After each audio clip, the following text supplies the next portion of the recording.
We hope that you enjoyed our breakout sessions. We welcome you back to the main stage with Vivian Greentree, who will be moderating a panel discussion around veteran entrepreneurship sponsored by Fiserv. Because of Kate, I waited till the end of the music, learned that lesson. And we will not keep you from lunch, so we are going to keep this tight and military-oriented. I was promised, though, that the bar will open at 5:30 no matter how late any of these panels go. Just throwing that out there. So we're going to talk about entrepreneurship. I did want to do before the panelists introduce themselves, name, rank, serial number. Wanted to get just in the audience a clue for who's in the room. Are there any current business owners, entrepreneurs, solo practitioners? All right, you see you, Bo. All right, cool. So let's do name, rank, serial number, what you do, where you do it. You don't have to get into the why, we'll get into that. And then we're gonna toss it to Misty to give us some stats and facts about the state of entrepreneurship for veterans in the country. But we'll go down the line. Sure. Hello, my name is Megan Ogilvie. I'm the CEO for Dog Tag and Dog Tag Bakery. We're here based in Washington, D.C., and we've also now have a fellowship in Chicago. I'm a Marine Corps brat. My father served, my sister served, and my husband now served all the United States Marine Corps. I'm surrounded. And so really proud to be here today and talk about our fellowship program and the social impact model we've built to really drive change and impact for veterans, spouses, and caregivers who are looking to redefine purpose and rebuild community as they transition back into the civilian workforce. Hi, I'm Dr. Dallas, and I am the founder, owner, and creator of True Pop Popcorn, which is a brand that has been around since the beginning of Life by Dallas Enterprises, and we are celebrating 25 years in business, so yay. But the business was primarily started to help combat obesity, heart disease, and diabetes, especially in the underserved communities. And we just followed the route and went with the flow, and now we have this incredible product that we're pushing. But I also own a food distribution business where we have several government contracts, and that's an entirely different life of entrepreneurship, but it helps to keep us afloat. Hello, I'm Misty Fox. I'm the Director of Entrepreneurship and Small Business at the Daniello Institute for Veterans and Military Families at Syracuse University. I've spent the last 15 years of my career helping veterans and military-connected individuals start and grow businesses, the last 8 of which have been at IVMF. In the role that I currently sit, and with the recent acquisition of Bunker Labs, I now oversee about 18 national and international programs that are designed to meet entrepreneurs where they're at on their journey, and control about 45 post-program resource partners that do about $1 million in pro bono services a year. So that's my role now, and happy to talk about the state of veteran entrepreneurship soon. I'm Brian Wieters. I am the Group Vice President of Franchise Development for Neighborly. Neighborly is the largest home services company in the world. We own 19 brands in North America. We have another 13 brands overseas, about 5,500 franchisees, 5,300 of those right here in the US of A. And I also head up in my role, I oversee 10 of those brands, 10 of those 19 North American brands and the recruitment of franchisees. I also oversee all of our veteran recruitment. So Neighborly we'll talk more about how we got involved in it, but I've been involved in franchising my whole career. So I've been doing this for over 35 years now with multiple brands, and have always been very involved with the Veterans Franchise Initiative at the IFA since the beginning of my career, and continue to do so. Nice, nice. So Fiserv, not to bring it back to us, no, I'm kidding. Are you happily processing your payments? That's about entrepreneurship, always be closing. But we are one of the largest fintechs in the world, and we like to think one of the best. But part of my job is to use our access to help provide opportunities for those who might not otherwise be in the room, which is why we're all here in the room. And then, so Misty, can you give us, when we're talking about doing better together, some of the themes that you're seeing on the national scope, or even regionally, or through industry or vertical? And then Brian, maybe follow up too with just on the franchising side, what we were talking about, or entrepreneurship through acquisition and kind of scene set for us? Sure, I can do a little bit of scene setting. So I'm going to do my best impression of my friend and colleague Gilly Cantor and just data dump on you. And if you don't know who Gilly is, that might not make sense, but you should get to know her, and then it would make a whole lot of sense for you. So just to kind of set the scene on who veteran entrepreneurs are right now, is that the number one indicator of if you will start a business or not is prior military service. So that's more so than any demographic, more so than education, background, income, any of that. It's simply military service. And if you think about that, 93% of those that have started businesses have said that it is their military skills that have been helpful in their entrepreneurial career. And 80% of these veterans are saying, I'm successful. And quite frankly, the statistics sit there and state the same. Veterans are more likely to be successful than their civilian counterparts in entrepreneurship. They're going to out-earn their civilian counterparts in entrepreneurship. And fun fact, if you're looking for a job, they're going to outpay their civilian counterparts in entrepreneurship. So all great stats there. And 47% of those entrepreneurs see themselves as social entrepreneurs, meaning that their business is giving back into the community in which they live. If you continue to look at that, 83% of veterpreneurs have a disability. And so that's really a staggering statistic if you think about all of those things put together. And they're often starting 9 years after transition. So there's getting a lot of knowledge and workforce development as they then go into entrepreneurship, which might hint at some of their success. Veteran entrepreneurs were the least affected population by the pandemic. And a lot of that's because veteran entrepreneurs are planning. They're sitting there thinking about worst case scenarios much more often than their civilian counterparts. But one thing is there are still challenges out there. If you look at the way that they then navigate resources, and this won't surprise anyone, but over 50% are saying that it's hard to navigate resources within their communities, and that there's still a fragmented resource connection within their communities. They say that the social connections are weak, and that's something that we can see can play into a lot of different ways into a veteran's life. And with those social connections, they only know 39% are stating that they only know 10 entrepreneurs or more. This leads to weakened mentor connections, which is important. This leads to weakened hiring connections. 30% say they can't find someone to hire for their company. And so all of these things together can be a challenge. And lastly, let's talk about the access to capital or capital readiness, everyone's favorite topic when it comes to small business. It's still an issue for military-connected entrepreneurs. 24% of military-connected entrepreneurs will get turned down for credit. That's only 18% if they're in their civilian world. And the problem with that is that military-connected entrepreneurs won't go back for credit once they're turned down. And so it can be catastrophic to their startup. And I think one thing that, when you all look at all of this together, it's why it's so important for all of us to sit here and figure out how we as organizations can partner and get these veterans and military-connected individuals to the right resource in the least amount of time and have everyone else at their first best use so that we can make sure that we can accelerate these entrepreneurs forward. Some recent trends you'll see, and then I'll pass it over to Brian, is what Brian's going to, I think, talk about as well, is entrepreneurship through acquisition is huge.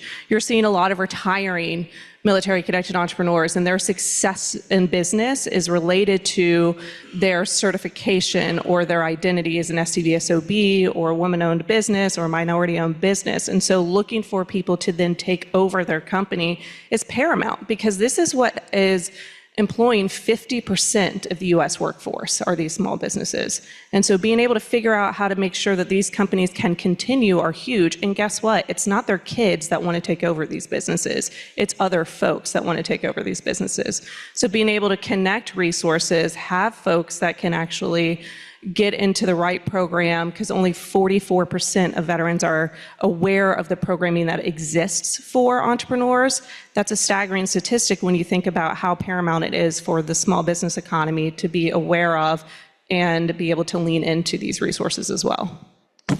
Yeah, it's the entrepreneurship through acquisition is a trend that we're seeing more and more of, especially in the trades, which Mitzi and I work in quite a bit.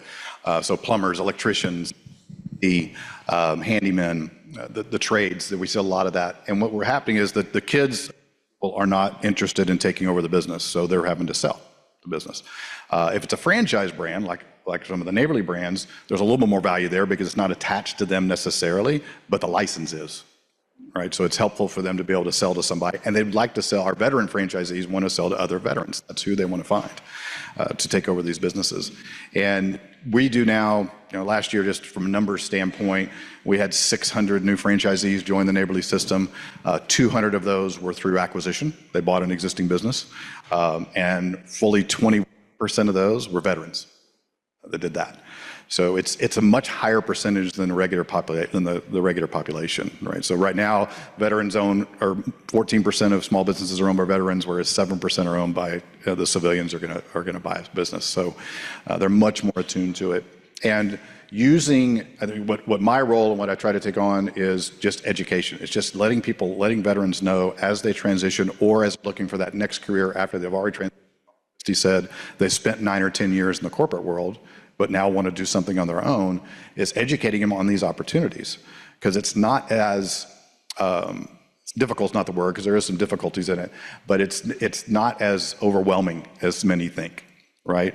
Acquisition of capital probably is the largest thing to get through, and that's getting better and better. And if you're utilizing the right resources and know who those resources are, you can get through that process as a veteran somewhat easily. Today. So First Command, as an example, just added an SBA program specifically for veterans, right, which we haven't had that before. And that's been a huge plus for veteran entrepreneurs once they find out about it. Again, it's educating on to understand what they need. The other piece is to educate them on the fact when they think about businesses, they think they need more money than what they actually do. Right, so there's a lot of investments you can make into businesses that aren't as expensive as you think. So for us, for startups in the home services space, because there is no brick and mortar facility, those typical startups are $150,000 or less to start the business. And with the SBA right now, you only need 10% down as a veteran. So for $15,000, you can do a $150,000 loan. So $15,000 isn't nearly as much money as what people think they need to launch that business. But it's just about educating them to understand, one, you're uniquely qualified to do this, right? Veterans have unique qualifications that are very beneficial in owning their own business, that they just don't realize they can make that transition. And then two, it's not as difficult as you think once you find the right people to help you. I mean, who else is thinking of starting a franchise? Right? Like, let's. Can you tell us, with VetFran, who are some of the veteran-owned franchises? I just like for general. It started making me think because I know we've worked with the haircut. Yeah, Sports Clips. Are there 7-Eleven? I mean, like, talk about some other, or just give us like some that you might not know that are veteran-owned or part of VetFran as part of IFA. Yeah, so the Veterans Franchise Initiative, now called VetFran, which is run through the International Franchise Association. So the Veterans Franchise Initiative was launched in 1991. Actually, Don Dwyer Sr., who's the founder of Neighborly, launched the Veterans Franchise Initiative. He had done it internally just with his own brands at the time for a while, and then convinced the IFA that, hey, this is something that's worthwhile, we need to do. And it offers, essentially, the member franchisors offer a discount, whether it's on royalties or it's on the initial franchise fee, which is most common, to veteran owners. So for instance, at Neighborly, across all of our brands, there's a 20% discount on the initial franchise fee for any veteran getting into business. All the brands are different, but there's there's over 3,300 franchise brands now in the United States. Out of those, roughly 1,000 are in VetFran, are involved in the Veterans Franchise Initiative. And then VetFran then also offers a lot of that education piece of helping veterans through the process of finding the right franchise company. So, but your big brands out there are members: 7-Eleven, Sports Clips, Neighborly, even some of the retail brands that you're familiar with. Whether it be trying to think, there's the Nerds to Go, there's some of the Subway. Some of the bigger franchises are all members of VetFran as well and offer that. Very cool. And so, we're all up here to support aspiring entrepreneurs, current entrepreneurs. So Megan, with Dog Tag, community is one of the pillars, and you are producing, the fellows as they graduate, they're going out and starting their businesses, but some of them aren't. And so I just wanted to delve, on like, what does success look like to you from a Dog Tag perspective for veteran entrepreneurship?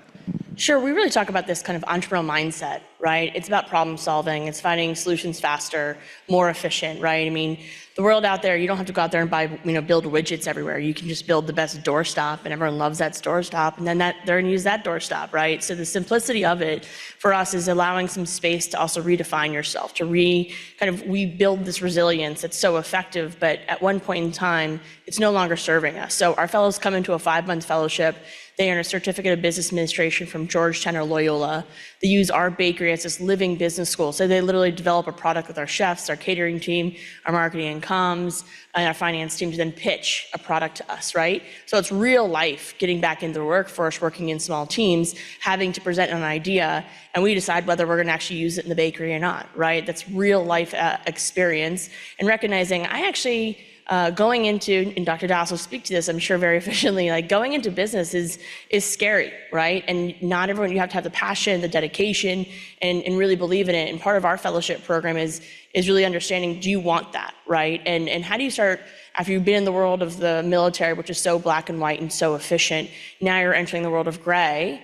And as Missy spoke to, the network is not what it used to be. One of my favorite stats from IVMF is about 48% of World War II veterans came home and started small businesses, right? So who are they hiring? To the point, family and friends, right? Now we know that number is significant. I think it's 6% around those lines. And so that network, that community that was naturally there is no longer there. So throughout the 5 months for us, it's about how do we bring the right resources into our fellowship program to allow an individual to kind of go through a self-actualization process. What does success mean today? What does success look like tomorrow? How does purpose now resonate with me? I could have been in service, or I could have been moving my family like my mom did 14 times, but she did it for her country, right? Now why are we moving, right? Why am I working at this job when I don't know the person next to me? So what are my values today? So during that process, we bring our community in, like we said. So we have those that have graduated and are running farms and restaurants and virtual assistant businesses, which is phenomenal. But we have those that are back in the workforce, employed, but they had the confidence to advocate for themselves. So they're not in the data set of underemployment, which is a bigger issue. And I'm sure Ross here from Hire Heroes USA can speak to that. So I think for our fellowship program is empowering an individual to have tools, resources, and community boots on the ground, start making better decisions for themselves and their families. That's phenomenal. And so real quick then want to go to Dr. Dallas. And one, tell us about your product on the stage. And if you haven't already gotten into your goodie bag, there's some popcorn in there. Yes, so I am the creator of True Pop Popcorn, and we could be here all day talking about the story. And there's always a story. People have stories. A lot of them are somewhat made up, but ours is really real. I'm actually Air Force National Guard member.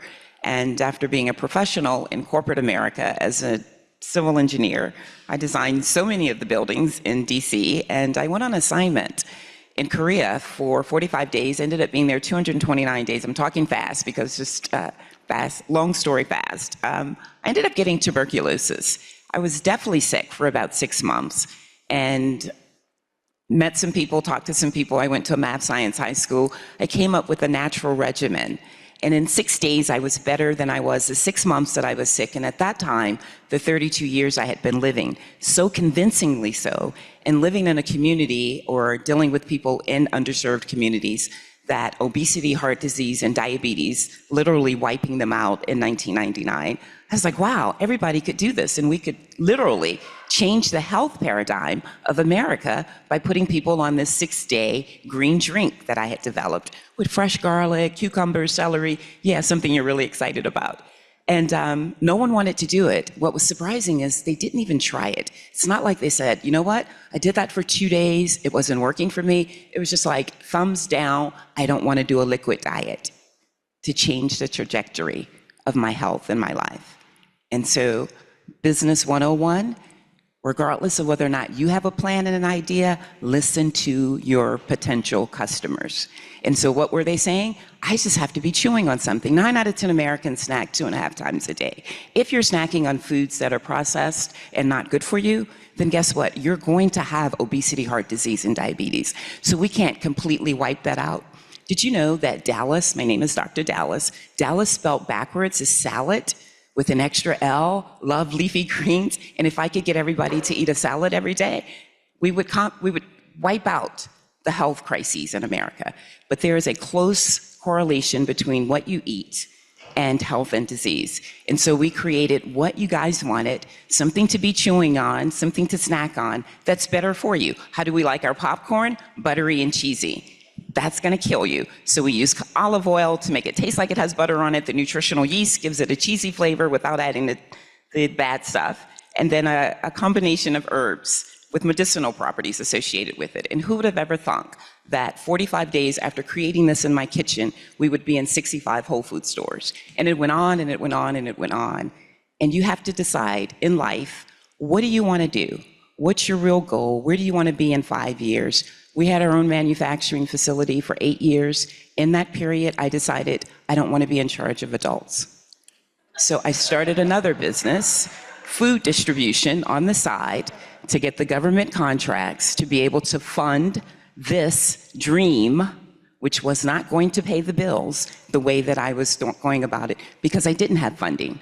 No one was giving me any money. So everything, I could rewrite the story on bootstrapping. But it worked. And so you have to find ways to do what's gonna make you happy, but you have to have a plan. And you have to put your head down and grind it out and see the light down the road, and just keep going and don't let anyone pull you off of that path. And so. Except for I'm still not going to eat more salads. Unless there's cheese and butter on them. No, I'm kidding. Well, so everyone in the room, we're either entrepreneurs or a lot of us are intrapreneurs, right? Because we're in corporate settings or community resources that want to support the entrepreneurship ecosystem, because 99% of businesses in the US are small businesses. So we like to say Main Street drives Wall Street, which I'm from Atlanta, which is actually the New York Stock Exchange is owned by the Intercontinental Stock Exchange, which is where? In Atlanta. I know that doesn't necessarily have relevance here, except for that all roads lead to Atlanta. We are the #1 state to do business in. But back to the conversation, back to the panel, the aha moment, because I mean, you could be an entrepreneur, you could be an intrapreneur, but what was the thing, and we'll start there and then go down the line, but what was your aha moment, Dr. Dallas, on like, you have to do this, help increase nutrition through a product that you couldn't do it right anywhere but starting your own business? The aha moment for me, Misty, was that we literally made millions of dollars. We were in Whole Foods just crushing the doors. I was never happy because my target community, the underserved communities, weren't shopping at Whole Foods. We did a run of Costco road shows where we had to be in the store all day on the 4 busiest days, set up. You could never run out of product, which means that you had to come in the door with more product, which means that you're paying truckloads and drivers to come in and drop this. And then, of course, they want everything at a super Costco discount. And so you're making just a lot of money, you're working 24/7, and I still didn't have the money to pay 6-figure digits for the capacity that I needed to completely remove my hands from the product. And that was my aha moment, like, what do you have to do to really make this work? And unless you're coming from generational wealth or 4th, 5th generation business, yeah, it's like moving out of your parents' house into your own place. You know, when you think about the incidentals, the toilet paper, those things that you've taken for granted, once you've paid your rent and your utilities, there's no money left. And so, or at least I wasn't smart enough to figure it out. But then you go into something that's guaranteed money, government contracting. As a minority, I'm certified, I have 1 million certifications, WeBet, Women's Business Collaborative. Then you start doing sponsorships for people. And now you start dealing with the popcorn, not at the supermarket level, but corporate sponsors, Capital One, Johnson & Johnson, they use your product for appreciation days like Dog Tag Bakery. Fiserv. Yeah, that's absolutely. And so you just have to figure it out. But that was my aha moment, is that it takes gazillions to be able to make this work. Well, and Misty, so, because I'm like, ooh, do we go down certification or do we talk about supply chain? And maybe a little bit of both, because there are opportunities for both community resource partners, universities, corporate partners, you might be thinking, how can a Fortune 500 do business with a startup? And it actually is much easier than it looks. So Misty, maybe you talk a little bit about that. Megan, you definitely talk about that. Brian, throw some thoughts in. Let's just. Sure thing. So back a little bit to this like aha moment, I think that this is where a lot of the supply chain work kind of walked in. Is I was sitting in a room just like this, listening to a panel, and someone said, you have to be passionate about the problem that you're trying to solve and not the product you've created to get there. And it was kind of like, now that makes a lot of sense, because back to the point you just made, if you're so passionate about the thing that you've created and it's not solving it right, and you're not willing to iterate or just throw it out and start again, then you're never going to solve the problem you set out to solve. And so really what this looked at is Fiserv coming to IBMF back in, I think, like 2015 and saying, what can we do to get more veteran-owned businesses in Fortune 500 supply chains? And that started the Coalition of Veteran-Owned Business, which is a coalition of Fortune 500 companies trying to solve just that. And to date, that coalition has made 18,000 connections between small business and Fortune 500s. And what does that look like? Sure, sometimes it's I need an auditing company in the tri-state area that can look at benefits, and we make that match. But a lot of it is, I need a corporate gift for something, or I need a swag bag gift, or I need a caterer in the Dallas area that's veteran owned, and how can we match to that? And so we've done over 600 connections just on those small buys, I would call. So you're not looking at large contracts, you're looking at how can I just in everyday catering, or in a wellness idea, or in flowers or something like that, support a small business in my area, because that will have amazing impact on what's going on in your area too. And another thing is another that came out of this coalition is payment terms. We just talked about capital access being a huge issue for companies. And so it was a challenge issued by one of our coalition companies that said, I think that if we can pay any sort of contract that's under 5 million or 1 million within 30 days, that can really help cash flow of companies. Because a lot of issues are this working capital that small businesses can't have. And so being able to say that if you are a small business and if this contract is below X amount, we should try to pay faster. And that solves this capital access, because what's happening is companies are going out there and factoring their invoices and now making barely a percentage on what they just sold it to you. And that's great if you're the large company that just took 90 days to pay. It is awful if you're the small company that now has to figure out how to pay your employees for 90 days on that contract. And so there's a bunch of little ways that you can look at this from how am I more not just veteran friendly or military connected friendly as a company? How am I veteran ready as a company? How am I doing better business as a company? And I think that that's the challenge that folks have to look at, and that's something that we're looking at in supplier diversity. What are best practices that we can help medium, large, Fortune 500 size companies institute within their company? And so it's not just hiring, but it's just being a better steward of the veteran community from that point of view. Absolutely. I mean, and if you want language for your supplier diversity policy, if you don't already have, we actually just updated ours, and so we are happy to share that. And I think any company in the CVOB would be happy to. But you can think of it in terms of when we talk about veteran entrepreneurship or veteran employment, and this, meeting transitioning veterans and their families where they're at. We've always taken the approach of, Fiserv. A lot of people think we're a pharmaceutical company. So not every veteran all over the country is even in a location or would like to work for Fiserv, but we know we could hire 10,000 veterans, or we could help 10,000 veterans start or grow their business, and think about that in the way that your company or your resource provider approaches meeting the military community. When you think about economic empowerment, generational wealth creation, truly, changing the economic trajectory, it's not just in hiring veterans, but it's veterans in our supply chains. And this is, the group to do it. I want to make sure, well, first, one thing, and then we're going to go to this lightning round, which I think you're going to like. I think y'all are going to like it too. But I did want to ask, because this is kind of is a brain trust on this topic. What do you see the roles of entrepreneurs like evolving over the next few years or 10 years, but how is the military community maybe uniquely positioned to take advantage of those evolving trends, which I thought we talked about one, the entrepreneurship through acquisition, which I think is like, I want to talk more about how we do more with that, but what are some evolving trends that you see? And then like, give us the insight so that we are ahead of the curve. Yep. But keep it quick because we have lightning round.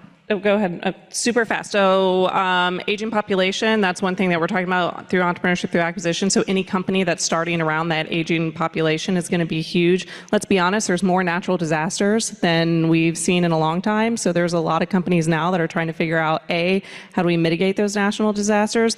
But even more so, there's now movements around, okay, how can we support companies that are also getting faced with those national disasters. So I think that that's going to be something that is huge in terms of a trend as well. And then to be very honest, we have to figure out again, and this is a great conference to talk about it, coordinated care is going to be huge. When you're starting to look at all these things that are affecting humans, I think that that's going to be a big trend. And then also cyber and anything with AI. If you're not leaning into it, you're just writing yourself out of the playbook. So you have to figure out how it's going to work for your business. Otherwise, it's just going to work against your business. I also speak to the 47% that you talked about as like social impact model. I mean, the younger generation, like different generations, they're looking for a reason to be part of something bigger than themselves. And I think what we're seeing in our fellowship program, and we currently have 23 fellows, of them 22 have programs and businesses that they're trying to run that are literally have social impact initiatives tied to it, whether it's hiring veterans, training veterans, spouse or caregivers, or giving back to their community. So I think there's a natural, service above self that this community naturally has. And so going into the workspace, going back into the small business world, there's always going to be some component of that. And I think that's actually going to set us above kind of the rest of the population, the civilian world. That's all brilliant. Anything else to add? I think Missy said AI is a big part of it, or companies that are using AI to do what they are. Our companies are, they're all home services, so it's things that just people need, that people have to do, right? An electrician has to come to your house to fix electricity. You can't do it with anything else. But we use AI on the front end with our Mr. Electric brand, and other brands do too. And if you don't figure out how to use that to help you get to customers faster, then you won't survive, right, as a company. I was at a conference several months ago, listening to a speaker talk about AI and kind of the iterations of it and what's going on. And his statement, rather bold, but just basically that if you have not utilized AI by the end of this decade, by 2030, you will no longer be in business. If you haven't figured out how to use it in your business, then your business won't exist. And I think that's a huge trend for us. There's also, though, I think looking for our younger entrepreneurs, like Megan said, are looking for businesses that give back. They have this desire to give back to society that's actually, frankly, much larger than my generation. And so we're seeing that a lot in our younger franchisees and younger business owners across all brands. That's something that's very, very important to them and something they're looking for. And I would just add that you have to always be careful, because now the younger generation, though they have the technology that really doesn't allow them to have more than a 2-second mind efficiency, they are starting to look at things and analyze them.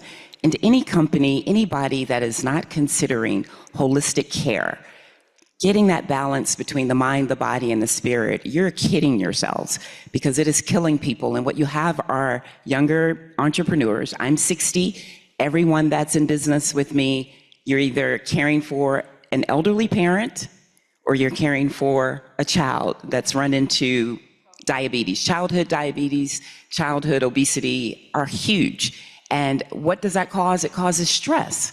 And so for the companies, you're already stressed that you have to come back into the office. What are you going to do about the real mental health crises? People need to be mindful of mindfulness. People need to know that someone cares about what's going on between my two ears. And if you don't address that, you have the anxiety, you have so many problems that are they're catalysts for an individual not being their best. No clear thinking, no clear strategies, and your healthcare insurance premiums are going to be through the roof. So we really have to address this, and it has to become a priority, because it's killing us, literally. No pun intended. So much good information and insight. Who here now also wants to start a business? Maybe you didn't when we started, but now you're really, really thinking about it. See, more hands are going up.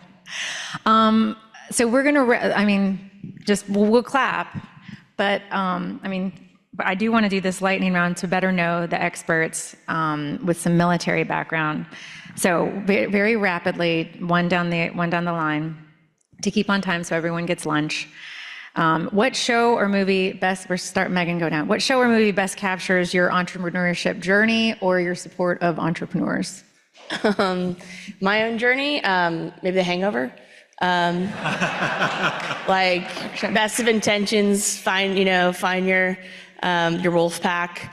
You're gonna try a lot of things, probably get your ass kicked a decent amount, and at the end you're gonna have more. You're gonna try everything, and it'll probably work out. But you just can't stop, trying.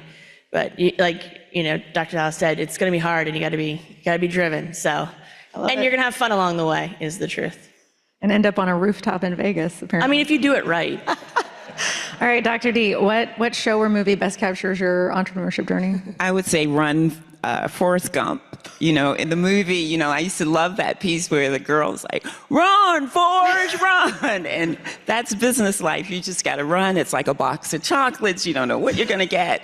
But while the smiley face came on him when someone came, you just have to grind it out and keep smiling at the same time and just keep running. So many nuggets. Misty. Unsolved mysteries, I think. So it's like, no one really knows what's going on until the whole group goes ahead and just solves it with them. So I think that's my show. That's a good one. All right, Brian. Yeah, and I'd go with a movie actually about entrepreneurship, Pursuit of Happiness with Will Smith. That movie, as like what Megan said, it takes you through all the emotional ups and downs of getting into business. And understanding and finding that passion, because it's not something that's a direct line. There's a lot of detours that happen. So whether they're forced on you or you make a mistake yourself. I love it, which is a good segue. So if your business or your organization that supports veteran business was a military operation, what would its code name be? Oh, man. You go first. We got this. Yeah. I would either say decision dominance, or we would go with just keep swimming. Operation Just Keep Swimming? Yeah. Ours would be, I think, Pursuit of Excellence. Good one. Ours would be Purpose Baked In. Hey, I like what you did there. All right. What's the most unusual place that you've had a business meeting? Friends in low places. Bar in Nashville. Bar in Nashville. Was I at that? No. I see you. Oh. Mine was at the Jesuit residence on Georgetown's campus in a back parlor trying to negotiate a contract. Never thought, I went from Wall Street to the Jesuit residence. It's a strong shift, but make it happen. Interesting. I guess it's not unusual, I guess. I've done multiple meetings at suites at ball games and negotiations there, things like that happen. So, oh, yeah. Yeah, all right. So business can happen anywhere. All right, what superpower would you use to help your business or your support of veteran business? Ooh. Mind reading?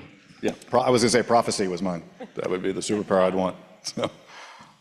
3 more wishes? Mine would be Superman, he was really cool when he had his suit on, just helpful. You're gonna have to wear many hats, but in each hat that you wear, try to be the best that you can. Like Steve, and I'm a horse guy. Yeah.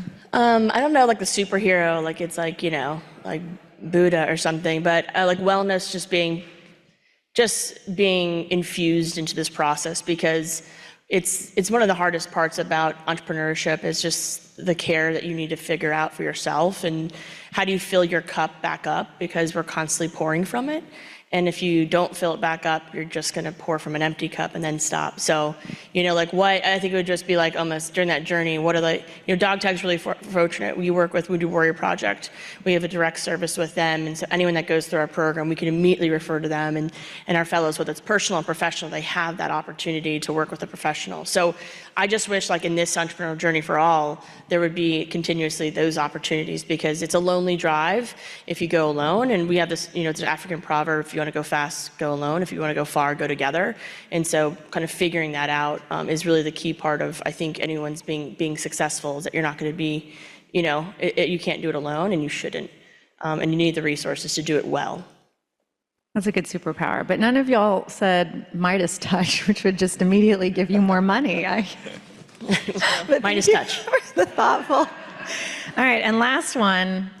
What military saying or motto, that you can use the language in this room, do you use most on the daily in your business or pursuit of support of those with businesses?